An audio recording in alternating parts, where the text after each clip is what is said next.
Healthcare leaders gathered today. This was to review the state's response to Ebola. They don't believe residents have anything to worry about, but as Natalie Tyndall with 2 News Investigates found out, that does not mean hospitals will be quiet. Well, emergency rooms in Ohio plan to be busier than usual this flu season, not because of patients getting Ebola, but rather patients thinking they may have it. It's known as the worry well, and health officials are concerned Ohioans will be falling in it soon. We're actually seeing a lot of people complaining of fever and or diarrhea, which are very common complaints with any type of viral illness.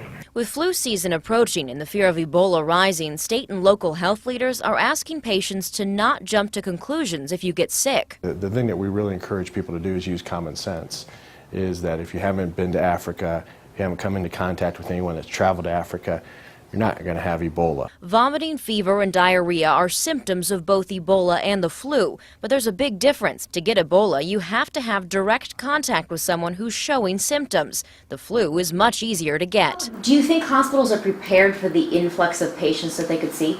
I think so. You know, we do disaster training year-round, and so we implement them at various times. Health leaders say if Ohio was to get a case of Ebola, you would know if you have something to worry about. They'd track who the patient has had contact with. We will call you if we think that you've been exposed, even if it's a remote exposure. We're going to be contacting you, so hopefully that will help with the worried well not showing up at the hospital.